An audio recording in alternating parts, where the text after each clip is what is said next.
Lieven.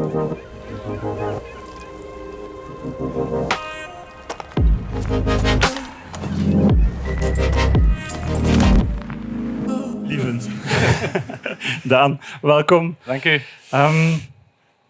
Is the first time you're on stage together as a father and a son? No, we also perform music together, but not today. So then I'm singing and he's playing the guitar. Yeah. So it's not the first time that we perform together. Really? You sing? I sing, yes. I didn't know that. No, luckily.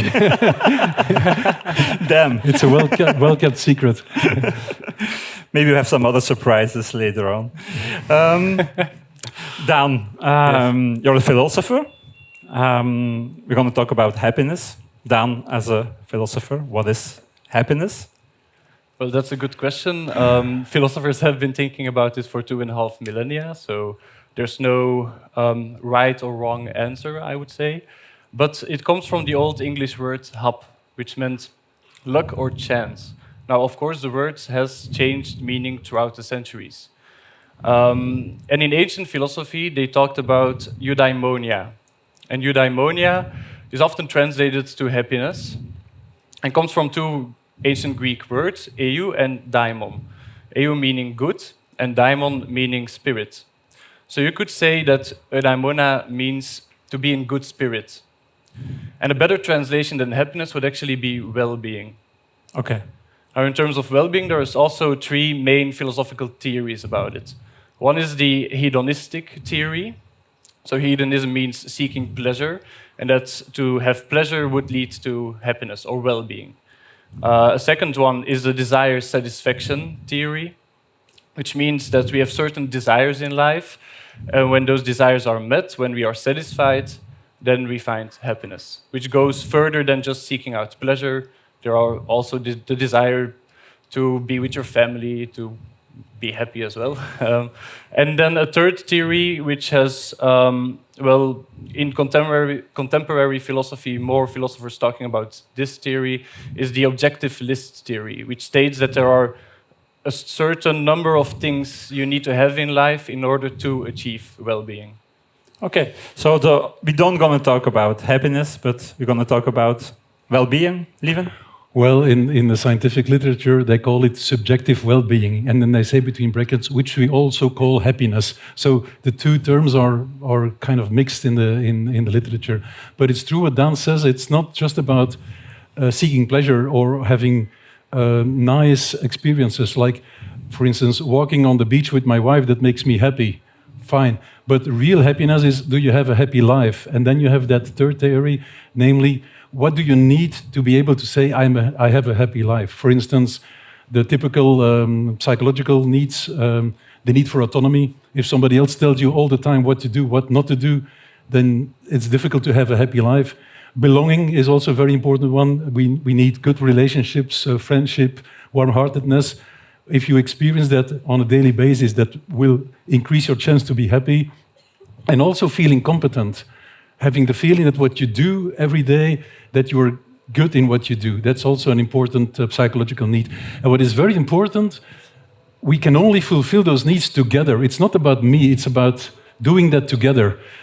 Autonomy, it's clear. If somebody claims all the autonomy, then the other one has no autonomy.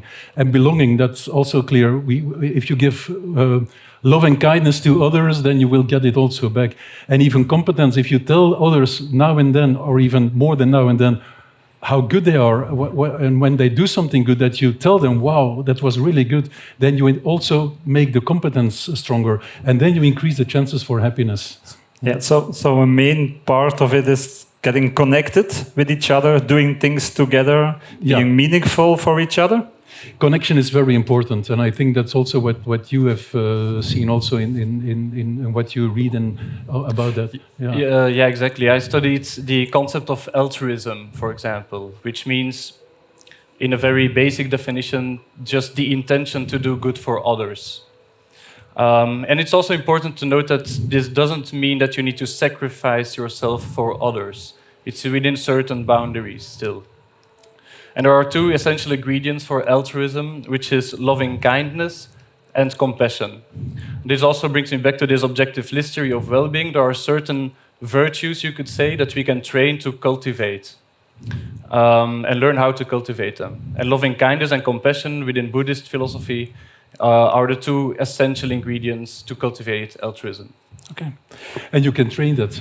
Yeah, you can train it. Yeah. For example, by meditating on love. Okay. And other ways how we can train that, Lieven or Daan? Well, I also started with meditation 6-7 years ago, and that helped a lot. I think I was already a good person before. It's difficult to say that about yourself, but people told me, yeah, you're... We agree, Lieven. But it helps you even to think more and to empathize more also with others. So, and also to keep your own, how would I say, your own peace of mind. So before I started doing that, I still had moments where I was quickly irritated by what others said, or when your microphone is Okay. dropping. And now I don't care. So because You're such a good person, Lieven. yeah. So, but There's something strange happened here. yeah. But meditation, I will hold it. But meditation is one thing. I know people who say, well, I tried it and it doesn't work. You can also think of creative activities. You can think of activities in the nature, as long as it's helping you to make your mind clear and to create that peace of mind. Mm-hmm. Yeah. Go. Lieven, and now we are a bit distracted.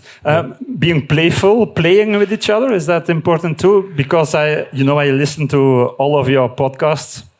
And in one of them, you mentioned that you still play hide and seek with your wife. Tell me about it. Yeah, that's a long story. It has to do with our grandchildren. We have 2 granddaughters, and they, of course, love to play hide and seek. And then when my daughter is getting them to bring them home again, then my wife and me, we just continue with the game hide and seek. And I will not say more. Yeah. He also likes to prank my mother. Oh, really? Yeah. Give an example. Well, for example, one time my mother came home, and in the garden he was laying under a ladder, pretending to be unconscious. But that's important. Some people think that being happy, autonomy, relatedness, belonging, competence, having purpose in life, that fun is not there. But people who are happy also have a lot of fun. And it's not having fun to compensate the fact that you're not happy. It's more fun to celebrate the fact that you're happy. Exactly. And so that's important also in life, to smile a lot and to have fun. Yeah. We agree. Daan, it's important to smile and have fun, but it's also kind of a nutty world. Yeah, well, at least in the West, we live in a certain system that throughout the ages became very materialistic and focused on only one side of life, you could say, which is this hedonistic theory of seeking pleasure that came to the forefront, you could say. And we see it also today, that there are a lot of burnouts and depressions because there is something systemically wrong. You could say, oh, why are they having burnouts and depressions? Maybe the person is unhealthy or it's something about them. But I think we first need to ask the question, why are they becoming mentally unwell? And, well, I think it's about the system.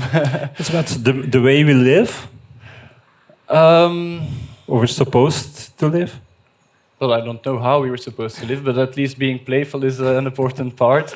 But it goes very fast. You also see this with the digitalization. It goes very fast. People are busy all the time. We think we're busy all the time, constantly working, caught up in our minds. So our minds are overly active. I think it's one of the greatest addictions in life is to be addicted to thinking, at least in the West. So finding that peace of mind is something very important. So yeah, the way we're living, we're very focused on the outside world. So in Taoist philosophy, for example, you have the concept of yin and yang, 2 energies within the universe that we need to find a balance with it. Now, the Western society was for a long time, yang-focused. You see more yin coming in with new ideas about meditation, yoga. You see that rising in the last couple of decades. But the yang focus, yang is basically also focused outwardly on material senses, stuff like that. But yin is focused inwardly on the emotions, on the inner world. I think we need to balance that out more. Yeah, we need more yin. We need more yin. But we see, for instance, in the media, in the news, there is also a lot of negative messages. The negativity is emphasized a lot, where there are so many positive initiatives, but they don't get the same attention. And then people think, oh, the world is bad, and then they start saying negative things also in themselves. The world is bad, and everybody is bad, and even in a relationship, you're never doing the task that you're asked to do, and so on. So people start to continue negative thoughts and sentences, and that's also bad for your health. A sad mind, a sad mood is even worse than a germ, for instance, because you create anxiety and you create depression, and so that positive thinking is not sufficiently encouraged, I think, in our current society. Yeah. Well, it's now holidays for most of the people, and then they usually do a digital detox to get more yin, I think. Does that work, Lieven, digital detox? I do that on a daily basis, so that means I have no notifications. The only notification I get is the WhatsApp group of our family, and all the rest are newspapers, etc. No notifications. And then you choose yourself when you want to look at news or messages from friends. So that's helping me a lot. Otherwise, you're constantly triggered. And then also, try to spend as least as possible time on social media. Social media have many benefits, of course, also helping to connect with others.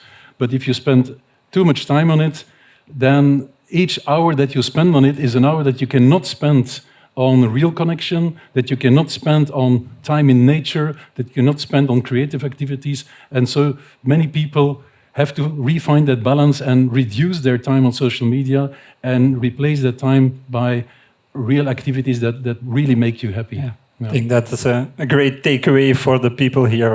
I hope, I would like to add that we often call it a digital detox, but you also have the concept of a digital diet, which means you're finding balance between what you're consuming online and how much you're consuming. Just like with a proper diet, you may have fast foods that you consume or healthy foods, right?